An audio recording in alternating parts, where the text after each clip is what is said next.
Naalala niyo pa po ba yung inyong mga mapapait na karanasan sa buhay? Yung mapait, para hindi maging mapait po yun ibabad sa tubig muna daw tapos para pagka nilagyan ng itlog 'no, masarap yung ampalaya. Yan, ampalaya with egg. Minsan hinahalo din po yan sa pinakbet ampalaya. Usapang ampalaya, sa Ingles ang tawag sa ampalaya ay bitter melon. Isa po siyang prutas, hindi po siya gulay. Prutas, prutas po siya. Alam niyo po ba nung 2024, hindi ko na maalala kung anong buwan, no? Sa UP, merong research diyan sa ampalaya na naaprubahan ng DFA o FDA para magkaroon ng mga ampalaya capsule para sa diabetes, high blood, at ang benefits po ng ampalaya kasi para siyang insulin, ano. Tapos antioxidant. Actually marami na pong mga doktor sa social media na nagdi-discuss niyang ampalaya. Tapos pero sa international community, ang sinasabi hindi naman masyado. Killjoy na naman po ako, no. So ang ibig sabihin sa dito sa Pilipinas, meron tayong mga ampalaya extract o yung mga bitter melon capsule. So ang payo po ay kapag ka may seryosong sakit na mga diabetes o mga high blood, syempre po mas importante na magpakonsulta po muna sa mga doktor, mga internal medicine specialist. Ano po, yung mga ganun na herbal, subok-subok. Pero kapag may kakaiba kayo nararamdaman, siyempre pupunta pa po kayo sa doktor. Tapos gusto kong buwisitin yung mga butika dito sa malapit sa amin sa mga bata kasi nga po pediatrician po ako, no. Minsan gusto kong maglagay ng ampalaya drop sa aking mga reseta. Para buwisitin yung mga pharmacy, no.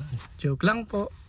Ayan, ang katanungan po kasi sa aking isipan ay yung tungkol dun sa ampalaya drops. Kasi tinuturuan ako ng aking mga nanay ng pasyente minsan, "Dok, effective yung ampalaya drops sa aking anak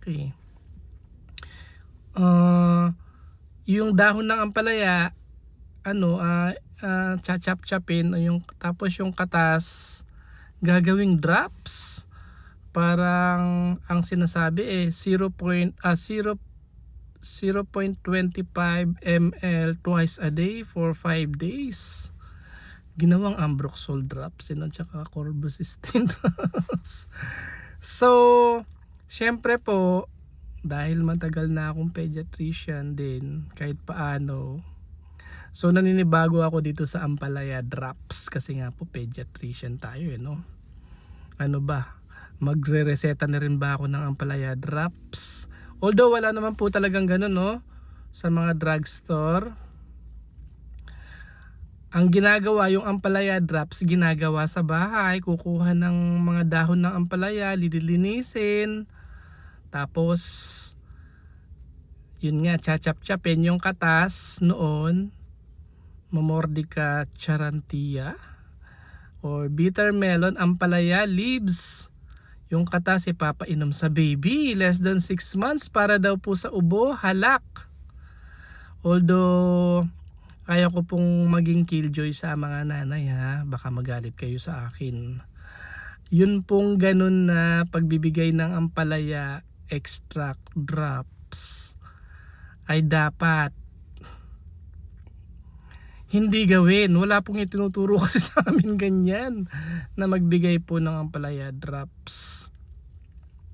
So sinasabi po kasi ng ibang mga nanay na effective. Nakikita ko po kasi sa social media yung mga comments.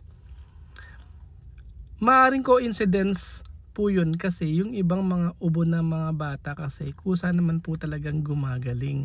So maaring gumaling yung baby kasi kaso nagbigay ka ng ampalaya drops, akala nyo po gumaling dun sa ampalaya drops.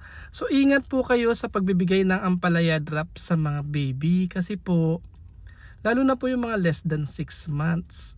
Kasi ang itinuturo po sa amin kasi, pag less than 6 months, exclusive breastfeeding po dapat muna ang ibigay. Kapag ka may sakit, ubo, halak yung mga baby, magpakonsulta sa mga pediatrician.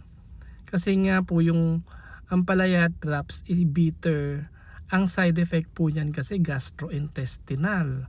O pag below 6 months, paano kung hindi malinis yung pagkaka-chop-chop at pag-collect ng egg drops, yung katas, maari pong magtae, magsuka yung baby. Tapos ang pait po nun, ano po.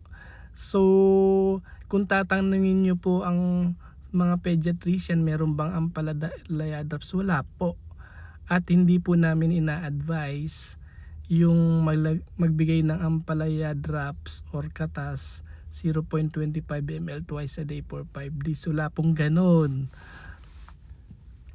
Although yun nga po sinasabi nila gumagaling daw po yung mga baby. Hindi po. Kasi nga tubig nga po binabaho sa less than 6 months na mabigay ng maraming tubig tapos magbibigay pa ng ampalaya drops. Halimbawa pa kakainin ng sinigang na sabaw na sinigang less than 6 months or less than 3 months. Di po ba nagsusuka sila kasi maasim yung sinigang.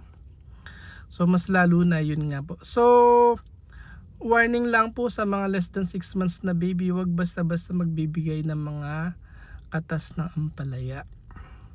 Mas maganda po magpa-check up din muna po sa mga pediatrician kung may halak or ibuyo po yung inyong mga baby. Magandang umaga po. Thank you for watching.